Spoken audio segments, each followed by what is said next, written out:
चबूतरा है और यहीं पर वो लोग घटना को अंजाम देते हैं। जैसा कि उस बच्चे को देखने के बाद जो लोग देखे उन लोगों का कहना है कि उसके गले को दबाया गया है, यानी उसके मुख से खून आ रहा था और घर वालों का आरोप है उस बच्चे को मुंह में बंदूक की नाल को करके गोली मार दिया जाता है। तो ऐसे में आप लोग समझ ही सकते हैं कि बहुत ही हैवानियत के साथ उस बच्चे के साथ घटना को अंजाम दिया गया है। दोस्तों नमस्कार, हमारी मौजूदगी इस समय अंबेडकर नगर जिले के उस घटना स्थल पर है जहां पर हासापुर थाना हरौला जिला आजमगढ़ का एक लड़का था जिसका नाम राजकमल उर्फ बंटी था। उसके पिता का नाम था रामजी यादव, जो कि पहले ही स्वर्गवासी हो चुके हैं और उनके बच्चे को हम उसी जगह पर हैं, उसी स्थान पर हैं जहां पर उस बच्चे के साथ बड़ी ही दरिंदगी से उसको मार दिया जाता है। ये देखिए ये रास्ता है, ये रास्ता आप जो देख रहे हैं खेत का, ये कोई मेन रास्ता नहीं है, बल्कि इसमें जो है इस समय जो बुआई का समय चल रहा है गेहूं और सरसों का, तो इस समय सरसों का ये खेत है, सरसों का खेत, इसमें सरसों बोया गया है। बगल से आप देखेंगे कि इतनी जनता थी, जब उसका शरीर मिलता है तो लोग देखने के लिए उमड़ पड़ती है भीड़। ये बगल आप जो जंगल देख रहे हैं ये बहुत बड़ा, बहुत ही विराट जंगल है और ये वही जंगल है जो पीछे आप मतलब झाड़ियों से तो दिख नहीं रहा, पीछे जो है बाऊ जगदम्बा सिंह की हवेली है, जो तिघरा स्टेट के राजा थे, उनके जो है उनकी ये बगिया है और ये जंगल है, बड़ा जंगल है और यहाँ पर उस घटना को लोग अंजाम देते हैं। ये इसी रास्ते से जो रात में आप देखेंगे सुना साना रास्ता है, बगल से भी एक चक्रोट है, जैसा कि आप लोग देख रहे हैं सामने से एक बाइक जा रही है। ये यहाँ पर कभी कभार उस तरीके से बराबर कोई नहीं आता जाता है, कभी कभार कोई न कोई आता जाता है। तो ऐसे में यहाँ पर वो दरिंदे दिन दहाड़े लेकर के आते हैं। इस समय दोपहर का समय है लेकिन यहाँ पर एक भी व्यक्ति कोई नहीं है, यानी यहाँ पर कोई भी चाहे हत्या हो जाए, चाहे बलात्कार हो जाए, चाहे रेप हो जाए, ये ऐसा सुनसान स्थान है, कोई किसी के चिल्लाने की आवाज़ भी कहीं पर जाएगी नहीं। आप देख सकते हैं कि यहाँ से जो दूरी होगी ज़्यादा से ज़्यादा 200-250 मीटर की दूरी होगी, जो पीछे जो हवेली है बाबू जगदम्बा सिंह की, और यहाँ पर घटना को अंजाम देते हैं। ये देखिए ये वही स्थान है और इस स्थान पर एक कुआं भी है। हम उस भयानक कुएं के पास भी ले चलते हैं, जो कि आप लोग जानते हैं कि पुराने समय में इतना विज्ञान आगे नहीं था, तो उस समय जो हमारे बुजुर्ग थे कुएं से पानी पीते थे और खेतों की सिंचाई करते थे। तो यहाँ पर देखिए ये एक भयानक कुआं भी है।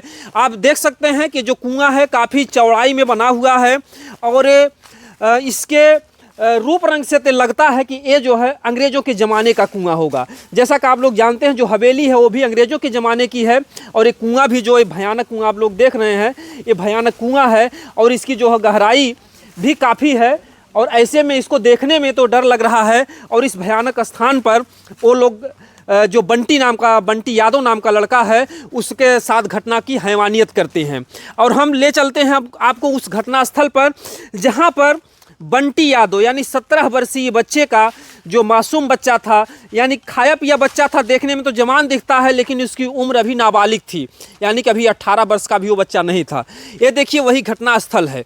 ये जो आप चबूतरा देख रहे हैं यहाँ पर लोग आते हैं, कुछ गुंडे बदमाश भी आते हैं, अपना यहाँ पर दारू पीते हैं। आप बगल में देखेंगे तो कुछ जो है यहाँ पर गिलास, यानी कि आप देख सकते हैं यहाँ पर हम, हाँ आपको नज़र में आ गया, देखिए गिलास, यहाँ पर देखिए गिलास का पैक है।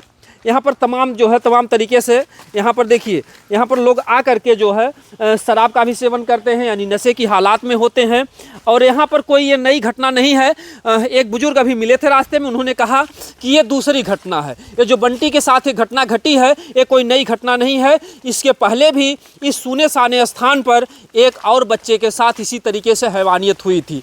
ये बीच में चबूतरा है, यहाँ पर बहुत ही दोपहर का और इसी आम के पेड़ के नीचे जो है ये चबूतरा है और यहीं पर वो लोग घटना को अंजाम देते हैं। जैसा कि उस बच्चे को देखने के बाद जो लोग देखे उन लोगों का कहना है कि उसके गले को दबाया गया है, यानी उसके मुख से खून आ रहा था और घर वालों का आरोप है उस बच्चे को मुंह में बंदूक की नाल को करके गोली मार दिया जाता है। तो ऐसे में आप लोग समझ ही सकते हैं कि बहुत ही हैवानियत के साथ उस बच्चे के साथ घटना को अंजाम दिया गया है। और इधर पीछे आप लोग देखेंगे कि इधर भी तमाम झाड़ी है, यानी कि अगर इसके अंदर किसी को फेंक दिया जाए तो उसका शरीर पता भी नहीं चलेगा।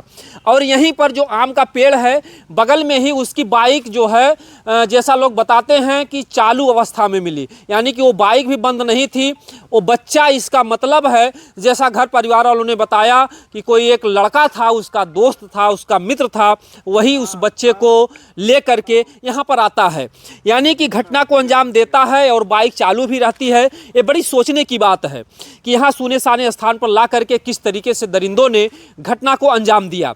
एक दिल दहला देने वाली घटना है। अभी आप लोगों ने, जो हमारे दर्शक बंधु हैं, आप लोगों ने देखा अनुराग यादव, यानी 30 अक्टूबर को जो है अनुराग यादव का गला उसकी मां के सामने काट दिया गया था। और उसी घटना से मिलती जुलती ये बंटी की भी घटना है, क्योंकि 17 वर्ष का अनुराग यादव भी था और 17 वर्ष का ही बंटी भी था। और इतना ही नहीं, संजोग देखिए कि अनुराग भी अपने घर का इकलौता चिराग था और ये बंटी यानी राजकुमार उर्फ बंटी यादव, ये भी अपने घर का इकलौता चिराग था। उसकी भी उम्र 17 वर्ष और बंटी की भी उम्र 17 वर्ष। बहरहाल इसके पास 2 बहनें हैं, अनुराग के पास 5 बहनें हैं और अनुराग के पिताजी हैं, लेकिन इनके पिताजी स्वर्गवासी हो चुके, हमने पहले भी बताया। इस तरीके से जो घर की स्थिति है काफ़ी नाजुक है। उस विधवा माँ के लिए, उन 2 बहनों के लिए, जो ये सहारा भाई था, इसके लिए ये पूरा घर जो है बर्बाद हो चुका है। ऐसे में घटना बहुत ही दर्दनाक है। और ये जो सूना साना स्थान है, यहाँ पर लोग आकर के घटना को अंजाम देते हैं। इस तरीके से सूने साने स्थान पर लोग आते हैं और दारू शराब भी पीते हैं या जो कुछ भी घटनाओं को अंजाम देते हैं। बहरहाल जगह है, हमारा देश है, हमारे देश में घनघोर जंगल भी रहेंगे, भयानक स्थल भी रहेंगे, भयानक कुएं भी रहेंगे, भयानक हवेलियां भी रहेंगी, लेकिन जो इंसान है अगर ये लोग भयानक बन जाएंगे तो ऐसी जगहों पर ऐसी घटनाओं को अंजाम देंगे। हमें नहीं कहेंगे कि जगह है, जंगल है, इस जंगल को काट दिया जाए, नहीं, ये तो हमारे वातावरण को शुद्ध बनाते हैं, इनसे हमें ऑक्सीजन मिलता है, इनसे हमें जीवन मिलता है।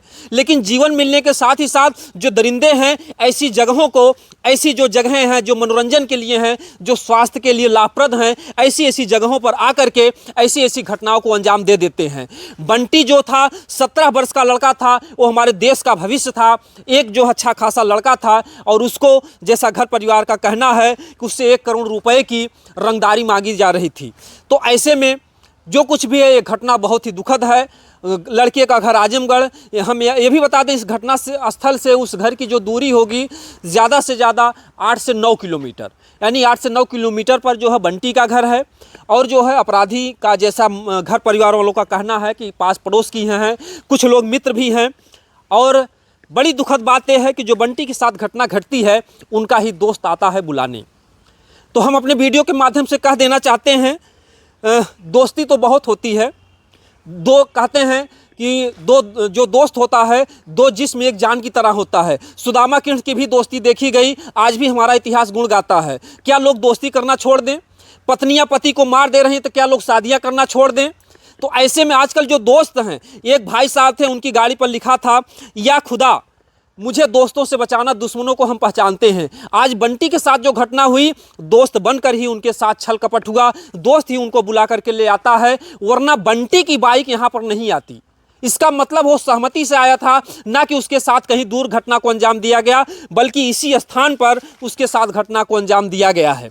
अब बहरहाल मामला तो जांच के बाद ही पता चलेगा कि उस बच्चे को कुछ नशा खिलाए थे या डायरेक्ट मारे थे या जो कुछ भी है, पोस्टमार्टम रिपोर्ट से मामला साफ होगा। लेकिन हम चाहेंगे कि जो भी हैं, चाहे दरिंदा हो, दरिंदा के घर भी जो है परिवार होगा, उनके पास भी बच्चे होंगे, जो हमारे देश से यानी कि जो हमारे समाज से ऐसे दरिंदे जो ऐसे जो भयानक तरीके से घटनाओं को अंजाम देते हैं, ये बहुत ही दुखद है। इससे आप लोग अपना सुधार कीजिए। लालता ने भी गुस्से में भले ही घटना को अंजाम दे दिया हो, लेकिन आज लालता का पूरा घर बर्बाद हो गया है। उनके घर पे बुलडोजर चलने वाला है। वो लोग जो है घर से भटक रहे हैं, गाँव में घुस नहीं सकते हैं। लोग एक घटना को अंजाम देते हैं, क्या जो अपराधी होते हैं उनका परिवार नहीं बर्बाद होता?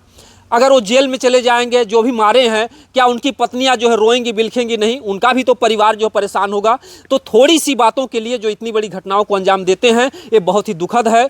चाहे अपराधी हो, चाहे कोई पीड़ित परिवार हो, दोनों ही हमारे देश की धरोहर हैं। अगर इस तरीके से हमारे देश में घटनाएं घटेंगी तो हमारा देश जो है और कमज़ोर होगा। अगर लड़ना है, अगर मारना है, तो यार पाकिस्तानियों को मारिए, जो आपकी सीमा में घुस करके जो है आपके साथ जो है बदतमीजी करते हैं, हमारे देश के लोगों को परेशान करते हैं, चीन के बॉर्डर पर जो आकर के परेशान करते हैं, हमारे देश के ऊपर अंगुलियां उठाते हैं, ऐसे ऐसे लोगों को मारिए, तब आपकी बहादुरी में गिनती होगी और आपको पुरस्कार भी मिलेगा, आपको सम्मानित किया जाएगा। लेकिन अपने ही देश के लोग अगर अपने ही देश के लोगों को इस तरीके से हत्याओं का अंजाम देंगे तो ये बहुत ही दुखद है। इसमें सुधार होना चाहिए और शासन प्रशासन से भी हमारा निवेदन है कि कुछ ऐसा कानून बनाया जाए कि इस तरीके की जो निर्मम हत्याएं होती हैं ऐसी घटनाएं ना घटें। नहीं तो हमारे देश में जो हमारी युवा पीढ़ी है, जो हमारे समाज के लोग हैं, उनमें एक ऐसा भय, एक ऐसा डर व्याप्त होगा कि ना कोई किसी से दोस्ती करेगा, ना कोई किसी के यहाँ आएगा जाएगा, तमाम तरीके से समस्याएं पैदा होंगी। बाकी आप लोग कमेंट में बताइएगा